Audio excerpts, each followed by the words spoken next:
So, kids' TV. Don't miss out. The measure of a good kids' TV show is if it's, entertaining. You pop it on in front of the little squirt and they'll have a good time. Whee! But the measure of a great kids' TV show is if the kid in question is being challenged by it. Rushing home from school to watch Cartoon Network or Nickelodeon or the Disney Channel or CBeebies or what have you was so important and special to me. And I mean, that time was formative and it kept me afloat. I just want to talk about and celebrate some of my favourite televised children's entertainment because a lot of it really holds up. And to me, the best kids' TV and the best entertainment made for children should transcend that demographic and appeal to everyone's inner child.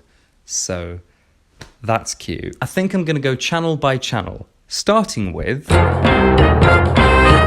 the absolute best when it came to cartoons. I mean, it's in the name. Do you remember those idents? The ones they played like in the commercial breaks where all the characters were kind of coexisting in this like seedy town, and there was this motel and like a cinema, and they were just these tiny little 10-second snippets of, characters you love sort of interacting and going about their business. You seem to like black shirts quite a lot. And it looks like you like it in pink. Oh, I'm just saying. I loved that because it really helped create this community spirit amongst all the shows. It gave me this sense that even though they were all so different, that somehow they were connected. Just like this hub of creative, bold cartoons. It's wicked. Powerpuff Girls, one of my absolute faves. So lively and punchy, and the stakes always felt really high. My favourite episode, and probably for the wrong reasons, is the one where that clown appears and he starts to suck all the life out of the town. He starts to suck the colour out and everything goes black and white and everyone's really miserable and it's really sad. And obviously the Powerpuff Girls save the day and they re-inject colour into everything and everything's lively and beautiful again, including him. It seems like the clown has turned over a new leaf. It looks like he's going to drop his life of crime. It looks like he's been redeemed. But they still beat the ever-loving fuck out of him and throw him in jail. Thank you, girls, for returning my collar and throwing away my frown. I owe it to you, and you, and you. I'm back! Rainbow the Clown! Obviously, Sing Sing is the place for you. But it just, even as a kid, it just made me laugh. It's just like, he seems all right. But I guess he committed a crime. Powerpuff Girls was heavily worked on by Genndy Tarkovsky, who is the man behind Dexter's Lab and Samurai Jack. At last, the lighting perfection. Now to immortalize my face. With the push of this button, the world will soon see how handsome I am. That guy has his fingers all over the golden age of Cartoon Network, and he's one of the finest voices in American animation. He's sick. Ed, and Eddy. I loved Ed, and Eddy. Do you remember how Ed would always bring up his brother? He'd always talk about his brother, this character we've never met, this very mythic figure, and he'd sell him as this incredible badass, but when we finally meet him, he's kind of a terrible bully. I made it all up, Double D. Everything about my brother was a lie. I just made things up so people would like me, think I was cool. When am I gonna learn, Double D? As a kid, I thought that was like quite a profound and shocking revelation, and that's cool and refreshing and important to see. Courage the Cowardly Dog is a remarkable show, like terrifying, truly terrifying, still terrifying to this day.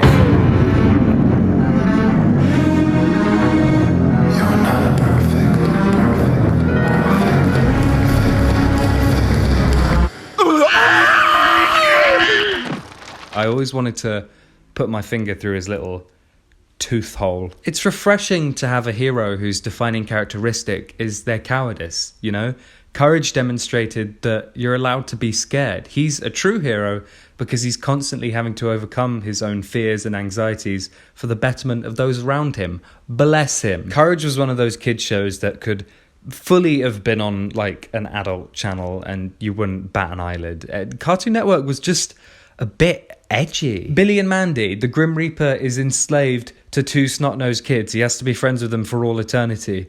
Okay, foster's home for imaginary kids. Mature, tasteful observations about foster care, abandonment, growing up. Nice. Happy, sad, good, bad. Well, I never. And don't forget, silly, nervous, helpful, And now, Blue. Johnny Bravo is just a show about a chauvinist being put in his place. Fine, fuck it. Hey, little mama, one kiss, $25. Okay, how about two kisses? Hey there, little Pop-Tart, how'd you like me to plant a big wet one on you? Or vice versa. And obviously, since the days I watched, there's been a bunch of other shows that are phenomenal that I've caught up on, like Adventure Time and Steven Universe and Over the Garden Wall. They're still killing it, baby. Cartoon Network just completely captured my imagination. And for that, I'm really grateful.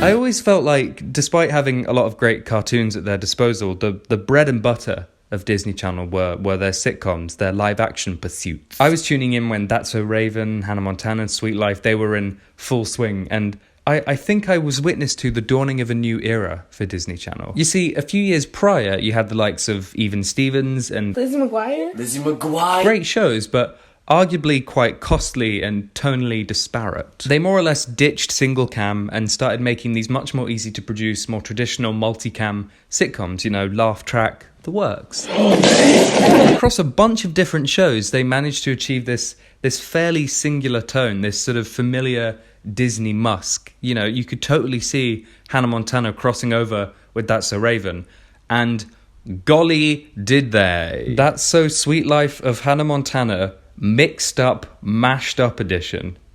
You fucking what? What the fuck does that mean? They got the formula down and the channel thrived like it never had before. That's the thing. I loved Disney Channel. I truly did, but sometimes it felt like a bit too much. Like do you remember in The Sweet Life of Zack and Cody, because Ashley Tisdale also played Sharpay in High School Musical, they kept making jokes about it. They kept sort of pseudo breaking the fourth wall.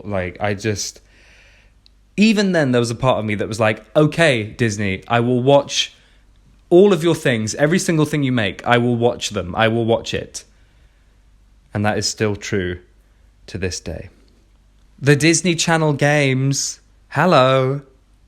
Anyone remember that? Oh, wow. The crossover event of the century. Who won? Should I check? Should I check who won the Disney Channel games? There's a few. They did a couple. I tell you what, I'm seeing that the captain of the winning team for the first year, the Inferno team, was none other than Brenda Song. So I'll give that to her. Well done, Brenda. Well done. Out of those tentpole shows, I'd say my favourite was probably That's So Raven. It always made me laugh, and I really enjoyed the characters, and I always liked the whole seeing into the future thing and how she can only really see into the future a day or two at a time. So it's the whole show is just one big lesson in managing your expectations and accepting the chaotic nature of the universe. So that's cool. The first time I ever went to Los Angeles, when I was 13, 14, I was walking down Hollywood Boulevard, and a guy tapped me on the shoulder and said, "Do you watch That's So Raven?" I said, "Yeah, I used to love That's So Raven." And he said, "Well, I've got the guy who played Raven's boyfriend here. I'm his manager. This is his mixtape." 13-year-old blonde British child is the demographic he was. I don't know what I've got to say about that interaction. I just thought it was interesting. I always remember that one episode where Raven and Chelsea go for the same job, but Raven doesn't get it because she's black. And the woman outright says it. She says that. The truth is, I don't hire black people. I mean, for my, as a child, to see stuff like that so bluntly portrayed in my safe Disney Channel space was crazy. You rarely saw kids' TV address themes of racism so bluntly, and I have to give it props because that was probably one of the first times I truly considered that sort of thing existed, and upset me and angered me so much to see it happening to these characters that I cared about. Corey in the house, though, I don't know. The president in that, was he a Democrat or a Republican? Because there's evidence for both. There's arguments to be made for both. And it truly keeps me up at night. So if any of you have a firm answer on that, that would make me very happy. Thank you. As for cartoons, there's definitely a few standouts. I really liked Recess the show, but I especially loved the movie. You know, it's sort of fairly standard kiddie fare, but they actually spend a decent amount of the runtime commenting on the fleeting nature of childhood and how terrifying the prospect of losing that can be. And Principal Prickly, who in the show is more or less one of the main villains, he's humanized here in a really, really cool way. Your teachers were kids once. They aren't just these harbingers of pain and suffering, you know, they do care. And the film ends on a really lovely note of Prickly sat by his window, watching the gang run off to enjoy the rest of their summer, knowing that he's done his job, because after a grand old adventure, they're more set up for the future. It's lovely. Let the sun shine. Phineas and Ferb, jolly good fun. Love the theme tune, don't we all? But there was always this bit where I could never quite understand what they were saying. It went like something dodo bird and then painting a cotton something. I honestly, and the visuals don't really help. They're like painting. I was really confused. I probably sound stupid right now, but I was really confused. I never checked. Should I check? I'm just going to check now. Right, Phineas and Ferb theme song lyrics. Painting a continent. Painting a continent. Painting a continent. Okay. Wow. I know now. I feel smarter. I feel more equipped to deal with whatever life throws at me. Thank you, Phineas and Ferb.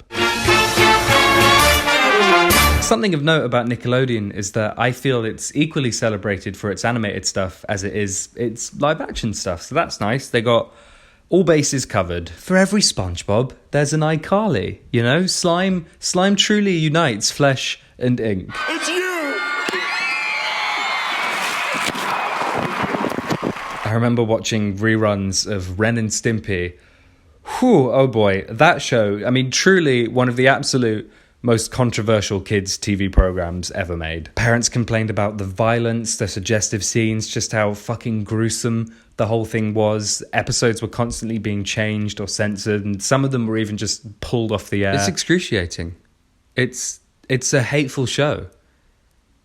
And I loved it. I mean, look, we wouldn't have those extreme painterly SpongeBob close-ups if it weren't for Ren and Stimpy, okay? So be grateful. Do you have any rubber walrus protectors? Call the police. Rugrats, adored Rugrats. Not all grown up. Even as a kid, like, I'd think it's about babies. It's about babies. I don't want to see Tommy Pickles with hair. Sorry. Chucky really is the heart and soul of Rugrats to me. In Rugrats in Paris, he's like a big part of it, and they address the struggles of being a single parent in a really nice, delicate way. And, you know, as someone who grew up with one parent for most of my childhood, it meant a lot to see that reflected. My sweet little Chucky, though I must leave you behind me, this poem will tell you where you always can find me. See, guys? I do have a mom. She's right here in the flowers, and in the clouds, and in the grass, too, and the sun, and the wind. Remember when Rugrats and the Wild Thornberrys did a collab? They did a crossover movie, and like their art styles were just similar enough that like you could get away with it, but there is still a bit jarring, right? Jimmy Neutron x Timmy Turner had the right idea by embracing their differing art styles. Just swap and make Timmy Turner look horrifying. Jimmy Neutron's a classic, that pompous know-it-all. I feel bad for early 2000s 3D animated kids' TV shows, because, like, it just wasn't really there yet, you know? Hey, Dad. What are you doing here? I thought I'd try to fix the robot that's giving you trouble. Good luck. I give it orders, but it doesn't carry them out. How am I supposed to run a ship-shaped shop? Snow White holds up, but Jimmy Neutron visually doesn't hold up. But Ugly Martians who? Hello. I will say the memification of Jimmy Neutron, and more specifically Carl, is very welcomed and appreciated. I have to share a blooming dressing room with you two blokes. Carl, why are you talking like that? No. Please refer all inquiries to me image consultant. Didn't they try and do a spin-off with Sheen? Right? They did, didn't they? Sheen in the House? I didn't watch it. Drake and Dosh. Drake and Dosh. Drake and Dosh. I don't think I remember Drake and Dosh. Dosh, I said it again. I said Dosh. I don't think I remember Drake and Josh ever particularly teaching me any important life lessons or anything, but it bloody well fucking made me laugh. All the Nickelodeon live action stuff had this slapstick quality that I really appreciated, and, you know, that carried through to iCarly and The Amanda Show. I thoroughly enjoyed it. It was wacky. It was wacky and kooky. They ran over Oprah. That's one of the episodes. That's a Drake and Josh episode. They run over a woman playing Oprah. I didn't even know who Oprah was. That's how I found out. Oh, CBBC/CBeebies, you beautiful underdog you. You see, a lot of American and international kids' TV programs had quite a high production value and like a level of polish that was really cool. Not us. Not here. Rewatching some of my favourite CBBC shows now has been hilarious and heartbreaking. I mean, the Shiny Show. The Shiny Show. Can I just derail this for a second and talk about The Shiny Show? I know I'm supposed to be talking about the merits of kids programming, but I have to get this off my chest. The Shiny Show is essentially about some tatty animals living in student accommodation fiending over a box of jewels, except they're not jewels. I remember them being jewels. No. Literally apples and spoons and things covered in tinfoil. That's the show. That was the show. That's what they did in the show. They're hoarders. They're not paying their bills. That's all I've got to say on the matter. It's the Shinies. Oh, Shinies. Nearly as shiny as the sun. Nice and shiny. Shiny and nice. Despite a lot of CBBC/CBeebies shows being a little bit rough around the edges, I still have loads of fond memories. I would say that the finest show that they made was Come Outside. I watched reruns of that all the time. We're insects with wings in beautiful patterns. We've all got 6 legs. Can you see? We like to drink nectar from colourful flowers, then flutter about. What are we? We're crisps. I reckon it's the closest thing us Brits had to something like Mr. Rogers, you know? It was just the most utterly wholesome, cosy, informative show about a lovely woman, her dog, and her plane. The format was just so safe and familiar, you know? Every time you tuned in, you felt like you were just popping round to your aunties. Hello, me dears. It's washing day today. She made cobwebs and condensation and fairly mundane stuff really fucking interesting. And there it is, a bar of soap.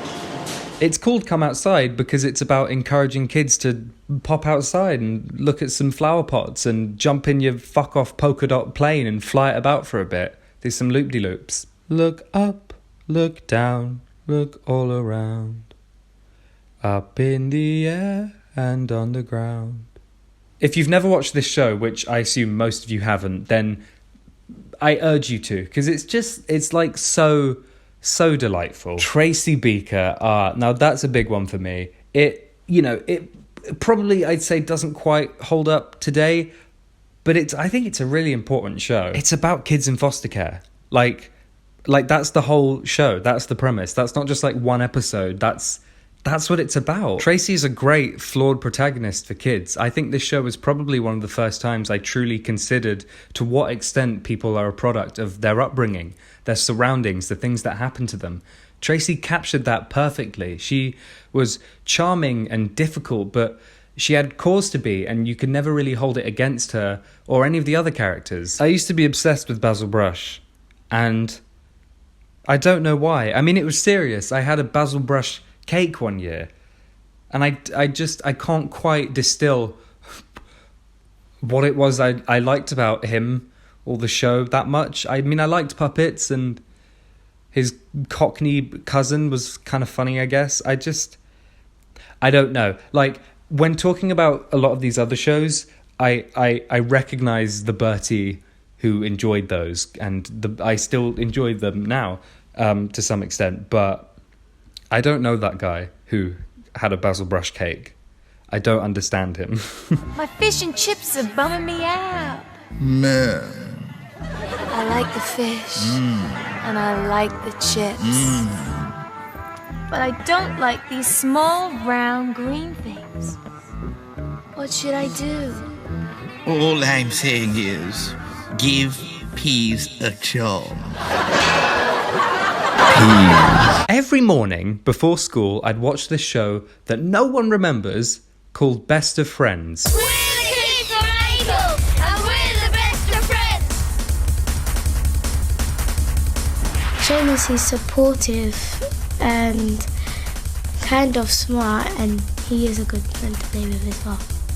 But he's a bit moany. Basically, they'd get these real-life groups of friends and have them do a bunch of challenges to prove or disprove to what extent they are actually best friends. It's actually quite...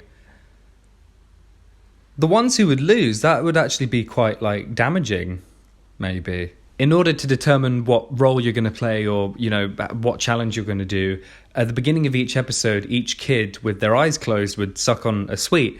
And there were different sweets, and if you got the sweet that made your tongue blue, then they'd say, you suck, and then you'd have to do something. I don't know why I'm bringing it up. You know what, I might forget, and at least if I put it here, then I can, you know, it's there. Do I even want to remember it? I don't know. I loved CBBC/CBeebies because it sort of felt like mine, you know, it felt more relatable.